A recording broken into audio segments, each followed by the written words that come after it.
আমাদের পুরস্কার তুলে দিচ্ছেন মাননীয় শ্রী অসিত প্রামাণিক মহাশয়।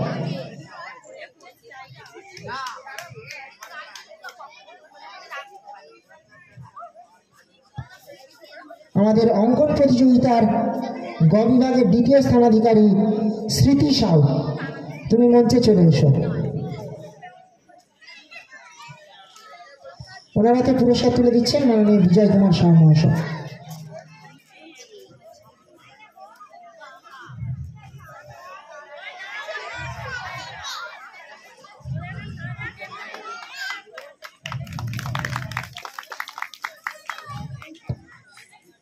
আজকের আমাদের পুরস্কার বিতরণী অনুষ্ঠান শেষ হলো। এখন আজকের আমাদের এই প্রচেষ্টা, আজকে যে রবীন্দ্র জয়ন্তী অনুষ্ঠান উৎসব, এই সম্পর্কে বক্তব্য রাখবেন আমাদের সবার শ্রদ্ধেয় মাননীয় শ্রী আনিসুর রহমান মল্লিক মহাশয়।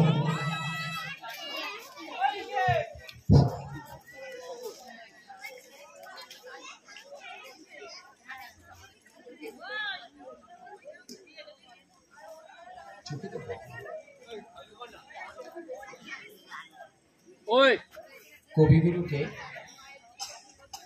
সর্বপ্রথম আমার অন্তরের অন্তঃস্থল থেকে প্রণাম জানাই, সামনে থেকেই প্রণাম জানাই। নিশ্চয়ই মাল্যদান পর্ব শেষ হয়েছে। অনুষ্ঠানটা আমি এসে যা দেখলাম অনেকক্ষণ ধরেই চলছে, কোনো আনুষ্ঠানিকতা নয়। মঞ্চে উপবিষ্ট রয়েছে একদল গুণী ব্যক্তি, শিক্ষক, আমার ছাত্র থেকে শুরু করে বিভিন্ন ক্ষেত্রে যারা সমাজকে, গ্রামীণ সমাজকে এখনো বয়ে চলেছেন। সামনে রয়েছে অভিভাবক, অভিভাবিকা, গ্রামবাসী, এলাকার যুবক, সবই আমার পরিচিত। কোথাও যেন গৌরীপুরের একটা টান আমার মধ্যে থাকে। আমি প্রায় মনে হয় এই অনুষ্ঠানে না করে 2-3 বার এলাম। যে কয়েকবার আসতে পারিনি, নিশ্চয়ই অন্য কোনো প্রোগ্রাম হয়তো কাটছাট করতে পারিনি। যারা সামনে বসে আছেন আর যারা মঞ্চে আছেন বা আছো, আমি দীর্ঘ বক্তব্য রেখে বিরক্তভাজন হতে চাইনি। আরো একটা কারণে বক্তব্য রাখবো না। আমার মনে হয়েছে আজকের কবিগুরু প্রণাম প্রায় বিলুপ্তির পথে। কারণ মঞ্চের নিচে বসে বলছিলাম কমপক্ষে বাগানডা পাঠাগার, গীতিনিকেতন, গৌরীপুর, উলুবেড়িয়ার 2-1টা জায়গায় আমার ডাকটা পড়ে। কিন্তু এবারে দেখলাম গৌরীপুর থেকেই ডাকটা পড়ল। তাহলে এই অনুষ্ঠানে কবিগুরুকে প্রণাম জানাবার জন্যে আমার নাতি, আমার নাতনি, আমার ভাই, আমার বোন, আমার ছেলে, আমার মেয়ে, তাদেরকে আমরা স্টেজে তুলব। একেবারে কচি কাচাদের, এখানে বক্তব্য রাখার কোনো ব্যাপার নেই। তাছাড়া এখানে অসিত আছে, আরও অনেক মাস্টারমশাইরা রয়েছেন, বিমলকেও দেখতে পেলাম না, তারা হয়তো কিছু বলবেন। আমি শুধু আপনাদের কাছে একটা অনুরোধ করে যাব। দেখতে দেখতে আমিও 57তে পা দিলাম। রবীন্দ্রনাথের সঙ্গে নজরুলকেও জুড়ে দিন। সম্পদকে বলবো, বাবা, রবীন্দ্র নজরুল সন্ধ্যা একসঙ্গে করো। আমরা রবীন্দ্রনাথকে ভুলে যেতে চলেছি, নজরুলকে ভুলে যেতে চলেছি, কবি সুকান্তকে ভুলে যেতে চলেছি। সবকিছুই যেন কোথাও আমরা ভুলে যাচ্ছি। তার মধ্যেও যে গৌরীপুরের কয়েকজন যুবক তারাই অনুষ্ঠানটা করে আর আমরা মঞ্চে জায়গা পাই। এই অনুষ্ঠান, এই মঞ্চ, এই দিন আমরা হারাতে দেব না। কেন দেব না? আমার বাচ্চা বাচ্চা ছেলে মেয়েরা তারা জি সারেগামাতে যাবে না, এমনকি উলুবেড়িয়াতেও গিয়ে তাদের প্রতিভাটা দেখাতে পারবে না। এখান থেকেই তাদের প্রতিভার প্রতিস্ফলনটা ঘটুক, ভয়টা কাটুক, ভীতিটা কাটুক, জড়তাটা কাটুক। আর একটা কথা আমি বলতে চাই, বর্তমান দিনে যাকে আমরা প্রণাম জানাতে নাটক, কবিতা, আবৃত্তি, নাচ, অঙ্কন, এত কিছু শ্রদ্ধা জানাচ্ছি, আমরা খুব ভয়ঙ্কর পরিস্থিতির মধ্যে আছি। আমাদের গুরুদেব নয় করে প্রায় 1.5টা যুদ্ধ মনে হয় নিজে চোখে দেখেছেন। কবির জন্মের পরে পরেই দেখেছেন প্রথম বিশ্বযুদ্ধ, আর দ্বিতীয় বিশ্বযুদ্ধ শেষ না হতে হতে আমাদের কবি, আমাদের গুরু, সারা পৃথিবীকে, ভারতবর্ষ যাকে নিয়ে গর্ব করে, তিনি মারা গেছেন। তাহলে উনি 1.5টা যুদ্ধ দেখেছেন। আজকে আবার যুদ্ধ বাজছে। যুদ্ধ কাকে কেন্দ্র করে? আমাদের বুঝতে হবে যে এখানে উপস্থিত আছে আনিসুর মল্লিক, এখানে উপস্থিত আছে মিন্টু মল্লিক, উপস্থিত আছে বিজয় সাউ। কবিগুরু যেটা আমাদের শিখিয়েছেন, ধর্ম। ধর্ম কাকে বলে? ধর্ম মানুষকে আপন করে, ধর্ম মানুষকে কাছে আনে, ধর্ম মানুষকে বিভেদ ঘটায়, ধর্ম মানুষকে মানবিকতা শিখায়। এটা কবিগুরু শিখিয়ে গেছেন। যদি কবিগুরুর ধর্ম ভাবনা আমাকে আজকে বিশ্লেষণ করতে বলা হতো, যদি সুযোগ থাকতো, আমি লোভ সামলাতে পারিনি, যে কবিগুরুর ধর্ম ভাবনা যদি কেউ পড়েন, তাহলে আমরা প্রকৃত মানুষ হব, প্রকৃত মানবিক হব, প্রকৃত হিন্দু, মুসলমান, খ্রিস্টান, ঈসাই, জৈন, পার্সিক আমরা ঐক্যবদ্ধ হব, আমরা এক হব। কবিগুরু ধর্মের বাহ্যিক আচরণ যেমন পছন্দ করতেন, কিন্তু কবিগুরু ধর্মের মানবিক দিকটাকে সব থেকে বেশি গুরুত্ব দিতেন। কবিগুরু বলতেন, ধর্মটা ধর্মই নয় যা মানুষকে দূরে সরিয়ে দেয়, ধর্মটা ধর্মই নয় যা মানুষে মানুষে বিভেদ ঘটায়, ধর্মটা ধর্মই নয় যদি আমরা ঐক্যবদ্ধ হতে না পারি।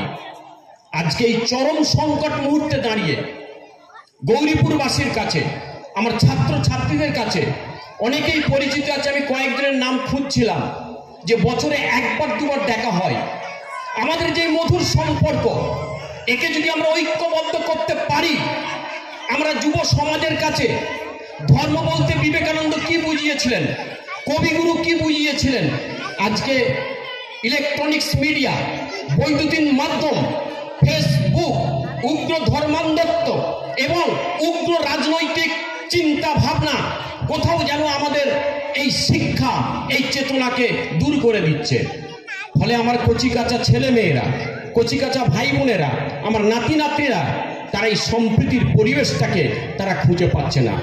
তাই কবিগুরুর জন্ম দিনকে 25শে বৈশাখ সার্থক হবে আমরা যখন আরো ঐক্যবদ্ধ হব। কবিগুরুকে ছাড়া আপনি প্রাত্যহিক জীবনের একটা পা ফেলতে পারবেন না। আপনার ধর্ম, আমরা প্রত্যেকেই ধার্মিক, ধর্ম মানি না এমন নয়। আমরা সকালে উঠে আমরা মুসলিমরা নামাজ পড়ি, আর আপনারা তুলসী তলায় পুজো দেন। কবিগুরুর এইটাই কথা, যেখানে মন্দিরে গীতা পাঠ হবে, মসজিদে কোরআনের আজানের ধ্বনি উঠবে, চার্চে ঘন্টার ধ্বনি হবে, গুরুদুয়ারে সেখানে শিখরা পুজো করবেন। এটাই মানবিকতা। কবিগুরু মানবিকতার কথা বলেছেন। রাজনীতি, আমরা উগ্র রাজনীতিতে পরিণত হয়েছি, আমরা প্রতিশোধ স্প্রিয়ায় পরিণত হয়েছি। কবিগুরুর রাজনৈতিক দর্শনটা যদি পড়ি, আমরা যারা রাজনীতি করি, কবিগুরু জন্মেছেন তো ব্রিটিশের অধীনে, পরাধীন ভারতে জন্মগ্রহণ করেছেন। এবং মৃত্যু বরণ করেছেন ভারতবর্ষ সম্ভবত তখনও আমার পরাধীন মৃত্যুবরণও করেছেন। আরে ইংরেজদের, আপনি কোন পরিবারে জন্মগ্রহণ করেছেন? জমিদার পরিবারে জন্মগ্রহণ করেছেন। তখনকার জমিদাররা কি করত? ইংরেজদের স্থাপকতা করত, ইংরেজদের প্রশংসা করত। কবিগুরু সেখান থেকে বেরিয়ে এসেছেন। কবিগুরু কৃষক আন্দোলন করেছেন, শ্রমিক আন্দোলন করেছেন, সমবায় আন্দোলন করেছেন। যে গৌরীপুর সমবায় আন্দোলনকে পথ দেখিয়েছিল, সমবায় এখন নষ্ট হয়ে গেছে, কবিগুরু পথ দেখিয়েছেন। আমি এটা বাচ্চা বাচ্চা ছেলেরা আছে, তারা পারফরমেন্স করবে। বিদগ্ধ ব্যক্তিদের কাছে আমি চ্যালেঞ্জ ছুটতে চাই যে রাজনীতি করবেন, কবিগুরুকে বাদ দিয়ে রাজনীতি করতে পারবেন? ইংরেজদের স্থাপকতা তিনি করেননি। আর আমরা মঞ্চ পাওয়ার জন্যে আমরা রাজনৈতিকদের স্থাপকতা শুরু করেছি। সবাই জানে, কালকের ছেলে জানে, নাইট উপাধি নিয়েছিলেন। জালিয়ানওয়ালাবাগ হত্যাকাণ্ড নাইট উপাধি প্রত্যাখ্যান করেছেন। রাজনীতি তিনি শেখাননি, রাখি বন্ধন উৎসব তিনি করেননি। তিনি গঙ্গা নদীতে চান করে গিয়ে সর্বপ্রথম কলকাতার নাথদা মসজিদে গিয়ে মুসলমানদের হাতে রাখি পরিয়ে দেননি। কি বলছেন? কার বাড়িতে কি খাদ্য? কবিগুরু নিজে দাঁড়িয়ে, আপনারা অবাক হবেন এই তথ্য, আমি চ্যালেঞ্জ দিচ্ছি, আমি প্রমাণ দেব। মুসলিমরা একটা উৎসব করে, যারা দেবতা বলে মানে তাকে তারা বলি দেয়, কুরবানি দেয়। কবিগুরু দাঁড়িয়ে থেকে করেছেন। কবিগুরুর থেকে সাম্য মানুষ কে আছে? তিনি জমিদার পরিবারের ছেলে, মুসলমান গরিব কৃষক যাদের জোলা বলা হয়, তাদের সঙ্গে একসঙ্গে বসে খেয়েছেন। আমি আমার বক্তব্য আমি এটা বলতে চেয়েছি, আপনি ধর্ম করুন, রাজনীতি করুন, সঙ্গীত করুন, নৃত্য করুন, সাংস্কৃতিক পরিবেশে থাকুন, আপনি আন্তর্জাতিক ক্ষেত্রে যাবেন। আজকে আমরা একটা দেশকে মারবো, একটা জাতিকে মারবো। উনি বলছেন লিভ অ্যান্ড লেট লিভ, তুমি বাঁচো, অপরকে বাঁচতে দাও। কাউকে তুমি শত্রু বলে মনে করো না, যদি শত্রু হয় তাকে তুমি বুঝিয়ে মিত্র করো। আমার বক্তব্যের কথা হলো যে কবিগুরুকে কেবল নাচ, গান, আবৃত্তি, নাটক এটা না রেখে আমরা যারা শেষ হয়ে গেলাম আর যারা যুব সমাজ আগিয়ে এলো, ধর্মতে রবীন্দ্রনাথ, সকালে রবীন্দ্রনাথ, সাংস্কৃতিক পরিবেশে রবীন্দ্রনাথ, আন্তর্জাতিক ক্ষেত্রে রবীন্দ্রনাথ, সমাজরীতিতে রবীন্দ্রনাথ, অর্থনীতিতে রবীন্দ্রনাথ, এইগুলোকে যদি আমরা আমাদের ছেলেমেয়ের মধ্যে এই আদর্শ না দিতে পারি, তাহলে দেখবেন উলুবেড়িয়া দক্ষিণ কেন্দ্রে হাতে গোনা কয়েক জায়গায় আজকে দিনে রবীন্দ্র চর্চা হচ্ছে। যেটা বা হচ্ছে সেটা হয় সরকারি অর্থানুকূল্যে, আর নইলে করার জন্যে লোক দেখানো করতে হয়। তাই কিন্তু গৌরীপুরের এই ছোট অনুষ্ঠানে একটা আন্তরিকতা আছে। যাই হোক, আমি একটু বেশি সময় নিয়েছি, আমি ক্ষমা প্রার্থী। সকলকে ধন্যবাদ জানিয়ে আমি বিশেষ করে সম্পদকে বলবো, তুমি এই রকম মনীষীদের জীবন চর্চা করো, ভালো আলোচক আনো, তার সঙ্গে সাংস্কৃতিক অনুষ্ঠান করো। আমরা সকলে তোমার সঙ্গে আছি, আপনারা আছেন, আমরা সকলে আছি। এই কথা বলে আমি আজকে একটা স্লোগান আপনাদের সঙ্গে বলতে চাই। আমরা আমাদের শত্রু, যারা আমার বোনের, আমার মায়ের, আমার বৌদির সিঁদুর যারা কেড়ে নিয়েছে, তাদেরকে আমরা উপযুক্ত শাস্তি দিচ্ছি। আমরা সকলে বলি জয় হিন্দ, জয় ভারত, ভারতের জয়। আমরা লড়বো, জিতবো, শত্রুকে উপযুক্ত শাস্তি দেবো, তবেই আমাদের গুরুকে প্রণাম জানানো হবে। এই কথা বলে আমি সকলকে নমস্কার জানিয়ে আমার ক্ষুদ্র বক্তব্য শেষ করছি। নমস্কার।